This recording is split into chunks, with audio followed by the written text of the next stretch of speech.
Hi friends, welcome to Jaya's garden. Weekend வந்தாச்சுன்னா நம்ம மாடி தோட்டத்தில் வேலை அதிகமாக இருக்குங்க.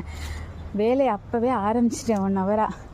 சரி, முடிக்க போகிறேன். இதுக்கு மேலே முடியாது, ஓகே இன்றைக்கி இவ்வளோ போதும், நாளைக்கு அடுத்து கொஞ்சம் பார்க்கலாம், டயர்டாயிடுச்சு அப்படின்னு தோணுச்சு. சரி, நான் என்ன வேலை பார்த்தேன்னு உங்கள்கிட்ட காமிக்க வேணாமா? அதனால் முதல்ல இதே மாதிரி 2 டப்ஸுக்கு நம்ம ஆட்டு சாணம் போட்டாச்சுங்க.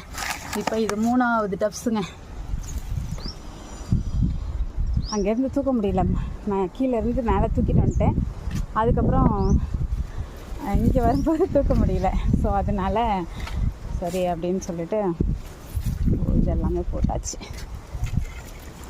ஒரு லைனுக்கு ஒரு சாக்கு ஆகுதுங்க. 20 கிலோ சாக்கு, ஒரு சாக்கு ஒரு லைனுக்கு ஆகுது. அப்படியே நான் இது வரைக்கும் இந்த 3 லைன் தான் போட்டிருக்கேன். 3 சாக்கு ஓவர். இனி அடுத்து இப்போ போட்டிருக்கிறது இந்த லைனுக்கு போடுவேன். அது போக இன்னும் 3 சாக்கு கீழே கிடக்குது.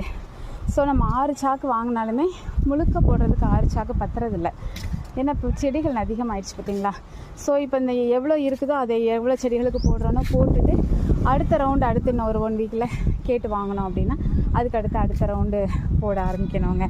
ஸோ இந்த மாதிரியெல்லாம் நீங்கள் பார்த்து உரங்கள் கொடுக்குறீங்களா? தனியாக தான் பண்ணுறீங்களா? இல்லை உங்களுக்கு ஹெல்ப்புக்கு யாராவது பண்ணுறாங்களா? என்னங்கிறத சொல்லுங்கள்.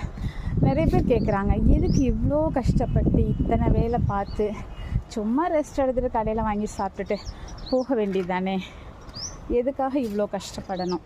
இந்த மேலே தூக்குறது, கீழே தூக்குறது, அதை உரம் போடுறது, இது போடுறதுன்னு எவ்வளோ சிரமம் அப்படின்னு கேட்குறாங்க. இல்லை ஆள் வச்சு கண்டிப்பாக சாத்தியப்படவே படாது. ஏன் அப்படின்னாக்க நம்ம சொல்கிற நேரம் வரமாட்டாங்க. பார்த்து பிள்ளை மாதிரி நம்ம போடுறோமா, உரம் போடுறேங்கிற பேரில் எதையாவது ஒன்று உடச்சிருவாங்க, ஏதாவது ஒன்று பண்ணிவிடுவாங்க.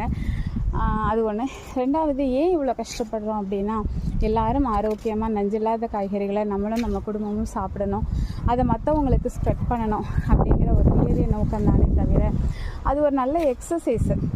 இது இப்படி பண்ணுறனால உடம்பு ஒம்பா போயிடும் அப்படி கண்டிப்பாக கிடையாதுங்க. நம்ம எக்ஸசைஸே பண்ணாமல் சாப்பாடு மட்டும் சாப்பிட்டுட்டு இருக்கிறது நமக்கு எனர்ஜியாக மாறாது. ஸோ நம்ம வேலை பார்த்து சாப்பிட்டோன்னா மட்டும்தான் அது நமக்கு எனர்ஜியாக கன்வெர்ட் ஆகும். ஸோ அதுக்கு என்ன வேலை பார்க்குறது? வீட்டிலையே எல்லாம் பட்டனை தட்டி வேலை பார்க்குறோம். இதுலையாவது ஏறி இறங்கி குனிஞ்சு மூச்சு வாங்க வேலை பார்த்தா நல்லது தாங்க. ஸோ அதை தான் நான் செய்கிறேன். நீங்களும் இது மாதிரி செய்கிறீங்களா அப்படின்னு சொல்லி கமெண்ட் பாக்ஸில் சொல்லுங்கள். ஓகே, பாய்மா, நான் வேலையை பார்க்குறேன் இருட்டுறதுக்குள்ளே.